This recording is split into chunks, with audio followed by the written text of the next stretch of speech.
Today's daily recap is for BTG. Beyond the Gates is for Wednesday, October the 8th, 2025. Not too much happened today, everybody. This is going to be a short recap because to me, it was just a lot of, we could live without talk. They were humoring Donnell at the station way too long. He kept watching that video over and over.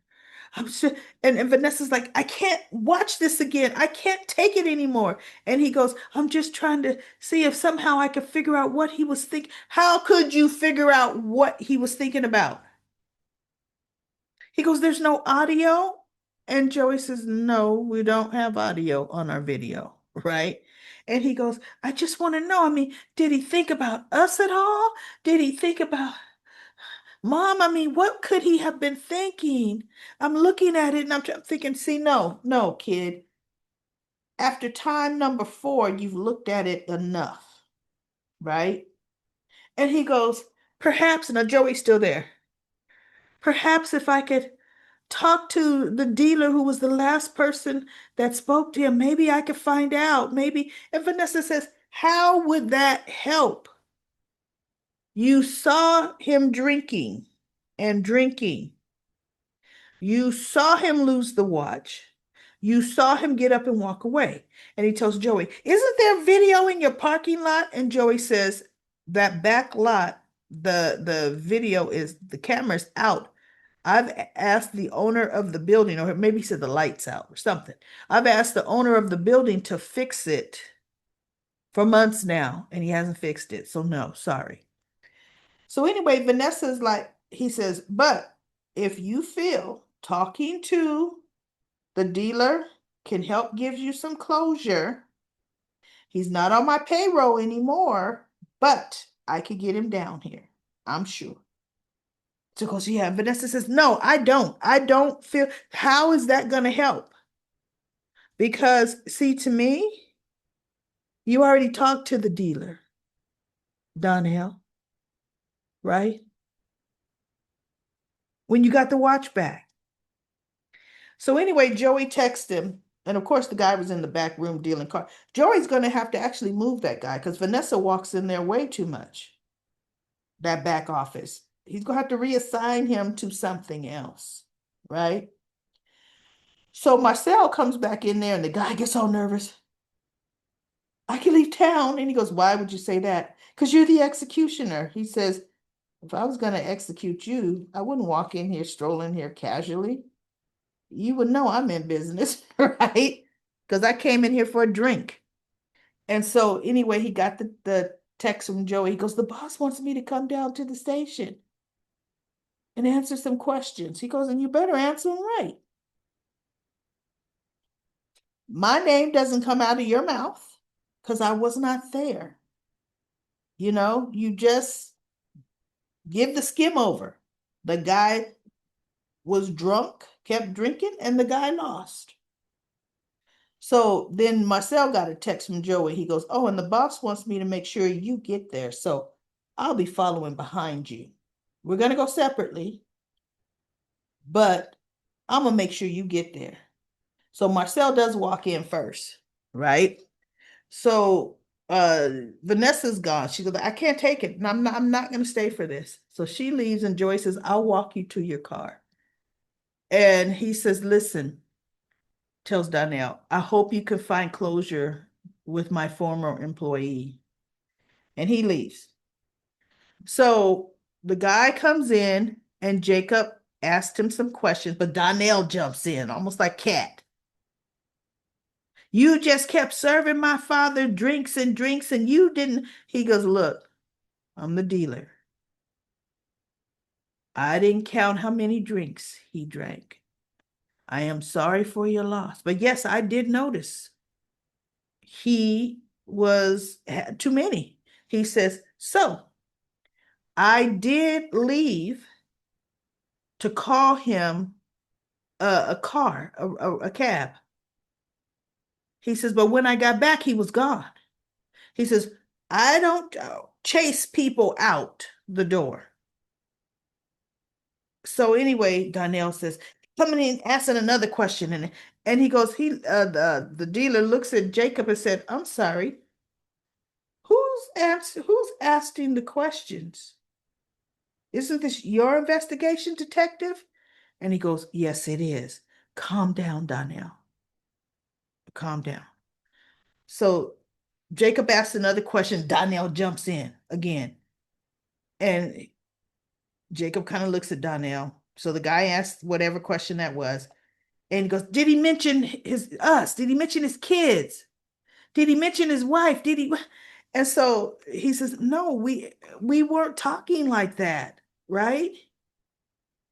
And so Donnell says, last question. And and Jacob said, Donnell, this is it, right? So the guy says, what is it? And it was some stupid question. Come on now, right? So the guy leaves, and Jacob looks at Donnell and said, now, did you find what you were looking for? And he says, no, but there has to be some. See, no, Jacob, and Jacob did say, listen, I've investigated, unfortunately, a number of accidents like this. And you don't get concrete closure, unfortunately, Donnell. Now, let me take you to get something to eat, okay? So now the next scene we get Joey at Uptown with Vanessa. She's at the bar just crying, crying, crying, right? He comes in and he's says, when I saw you break down at the police station, all I wanted to do was hold you and comfort you. And she says, I wish that could have happened. And oh, she whatever. And I'm like, you are a widow who just had a memorial service, not even 3 hours earlier. You should not be seen there letting someone console. You could still see he's consoling her, right? Go home or go to his home or go to his back room. But to go in public, I said, see, okay, Donnell's gonna walk in. So guess what happens at the end, everybody? Donnell and Jacob walk in and they see Joey and Vanessa at the bar. Vanessa, and Joey's like holding her. Yeah, you could tell they're closer than business partners. We're gonna see how that works tomorrow. My thing was this, Jacob, why would you take him to Uptown? It seems that he would have appreciated Orphe Jeans more. Okay? Orphe Jeans, the young man could have got some comfort soul food. Okay? Some smothered fried chicken, mac and cheese, side of greens, even some smothered mashed potatoes. Or if he ate pork chop.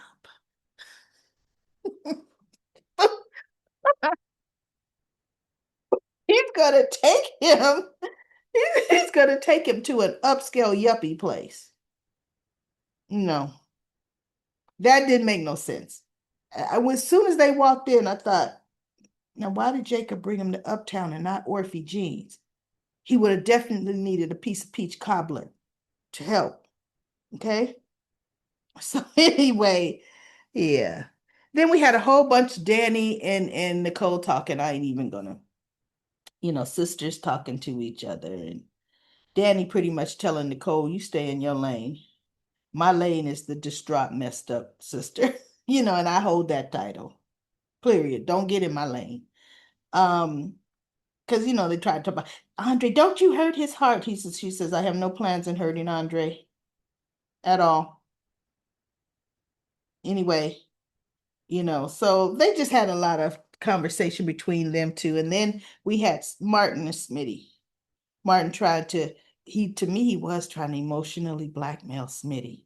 I'm gonna turn myself in And so Smitty was talking to him about Martin. At this late date, do you realize all the people you're going to be implicating in this?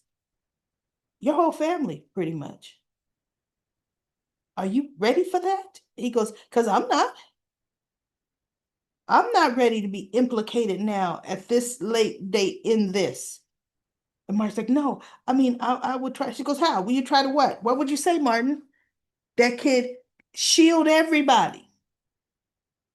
Well, I mean, I just would take responsibility because responsibility doesn't just lead with what you did. There was a whole bunch of people helping Martin.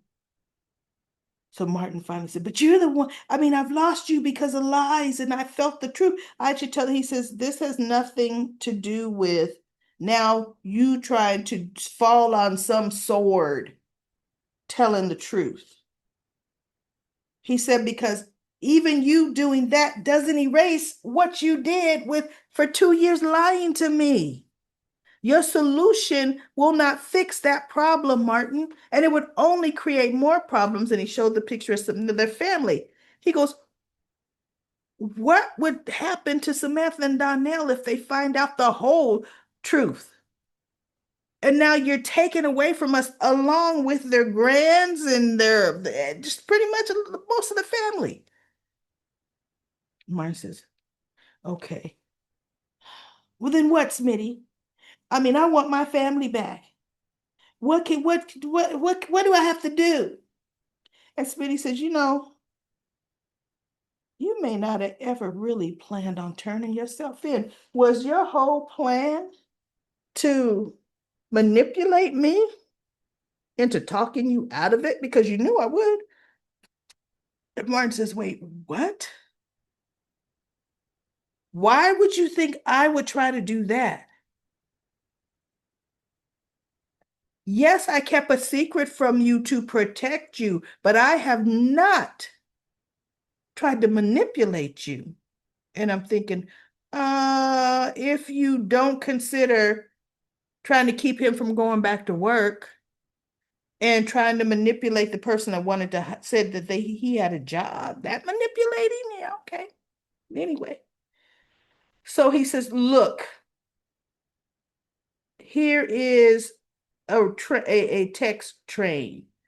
This is what I sent to Jacob before I even came here, that I wanted to meet with him later today.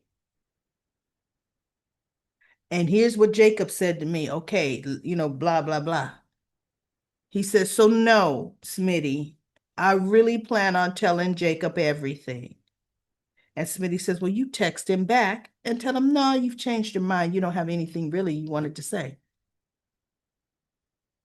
And he goes, but then he goes, you know what, Martin, text him now, or I'm going to take your phone and I'm going to text him for you. So Martin texts him and says, no, never mind, man. I don't need to talk. Right. So we have, so then Smitty says, all right, Martin, look. And Martin, he says, I'm sorry, I did. I jumped to the wrong conclusion with the whole manipulation. I should never have said that. And Martin said, it's just that shows how far we've fallen, Smitty, that you would think that. And so he says, isn't there anything we can do to try to get back, I want my husband back. So they ended up coming up with Smitty says, yeah, couples therapy, if you're willing. He says, now, of course, we can't talk about the secret, the family secret, but we can do more generic, right? And talk about other issues without giving up secrets so that we can hopefully get back to it. How do you feel? And Martin says, I absolutely would do couples therapy. Yes. Yes, I would love that. And so Smitty says, and also once a week, we could have date night, just me and you. We go out on dates just to communicate and you know, be around each other. And Martin says, I like that date night. And so Smitty says, how about tonight? So their first date night's going to be tonight. That's going to be interesting. That was kind of cute. But anyway, uh, this is what Donnell walks in on when Jacob brings him to Uptown. He walks in on this. You look at Joey, looking into her eyes, holding her hands. And when Joey sees him, he kind of drops her hand, but they see it, even though they're kind of behind Vanessa. So I don't know if they could truly see that Joey was holding her hand, but they could see they got their heads together. So tomorrow they're gonna have to answer for you left. You were supposed to be walking her to her car. How do you both end up here?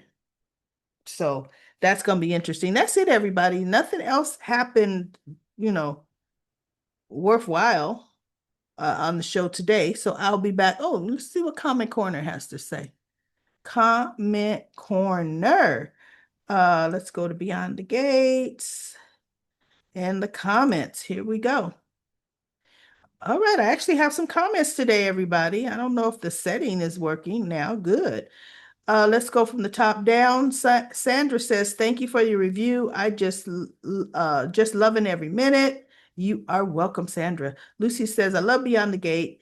The script writers are creative and modern. I almost fell over when Joey said he has to make Detective Marcel Malone disappear. I know. I didn't know what that meant at first either. I'm with you on that." And Poboop says, "Yeah, I said same thing, but he was talking about editing the video and removing Detective Marcel from it. But if Jacob is smart, he would recognize that the video was edited." Well, it wasn't edited. It was just cut. It was just, it ended before it really ended. And you can't tell that really in a video because right now, if I say, thank you for, whatever, I'm ending my daily recap and I push stop, you don't know. I could say, thank you so much. I'll be back tomorrow with another daily recap. And before I push, stop record, I can say, oh yeah, guess what? I forgot to talk about blah, blah, blah. Well, if I actually stop it at the first time, you wouldn't know that there was something else that I wanted to add. Or there have been some of my, especially my rapid recap ones, I cut something off on the end and you don't know it, right? You think it ended when it ended. And then Lucy says to Po Boop, "Oh, okay, thanks." And then Bobby says to Po Boop, "Jacob should ask Joey, where's the security footage from the parking lot?" Well, they did. Joey said, no light out there. I almost thought he said, the camera is not working out there. But guess what? The building owner would not be in charge of security camera outside in that parking lot. That would be the casino. So I think he said the light is out. But anybody in comment corner, kind of say what you think. Cynthia says to Bobby, with his 24 questions, he just might. I mean, he did. Bobby says, how did Vanessa get Doug's wedding ring if he lost in the poker game? He didn't lose his wedding ring. He lost his watch that she gave him as an anniversary present. And that's what Cleo says. He lost his watch, not his ring. Cynthia says, Eva was wait. Eva was all loud talking to Kat at the country club. I was surprised Tomas finally took up for Kat. Eva was way too loud. Way too loud. I mean, Blake says, took her long enough, or took him long enough. Yes, it did take him long enough. Black Purple Turquoise says, well, Kat finally got her O's from Tomas this episode. Conveniently, after he cheated with Eva. And after he finally defends Kat to her, it's about time. Oh my gosh. And the woman standing outside the room while they were getting busy was so bad. I couldn't even. I pretty much died at that scene. They need to stop playing with me. XD. I don't know what XD means. Um, Anyways, Eva continues to listen to Leslie, which she shouldn't. And this is why I don't feel sorry for her whatsoever. If she were making genius strides to break their very toxic, no longer needed connection between the two of them, then I'd be more inclined towards her giving more sympathy. But her sleeping with Tomas, knowing him and Kat weren't over, and then talking to him again today, same deal, um, was it for me. It wasn't it wasn't if you make your own bad choices, it's yours.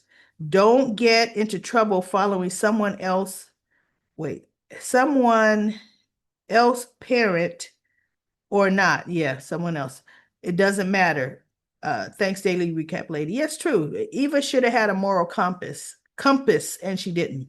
Cynthia says Marcel is doing some serious ear hustling. Yes, he was, wasn't he?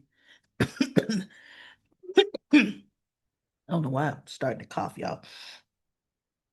And then Blake said, wasn't he though? Um, Lauren says to Blake, he was so nervous, LOL. And then Blake says to Lauren, right? And then Cynthia says, Nicole tries to make everyone feel bad. She sure does. Nicole is Miss Self-Righteous, right? And Danny does not apologize or cow down to her sister, which I'm so glad.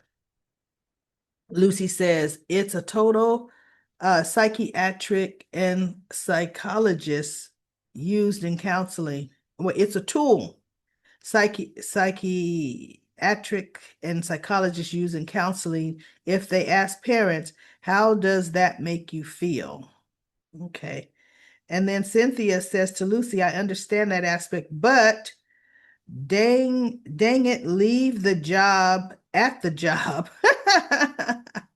And then Cynthia says, I wanted to see the funeral. I know they don't have a lot of guests. You notice that even at the big fashion shows and charity events, you don't see a lot of people. They don't have that kind of budget, right?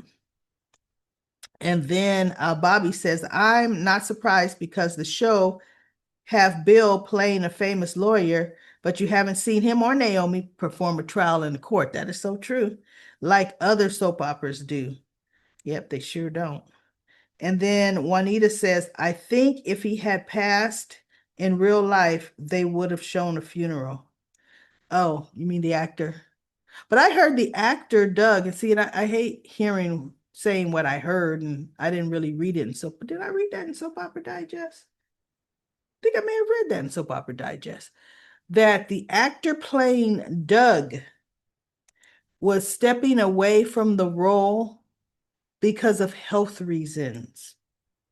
Because of health reasons. My whole thing is that's what recast is for, right? But did we really need Doug's character recast? He wasn't needed. Nope. I would definitely love Vanessa to play Mob Queen. Let's see what she could get herself into. All right, everybody, I'll be back tomorrow for another daily recap of BTG Beyond the Gates.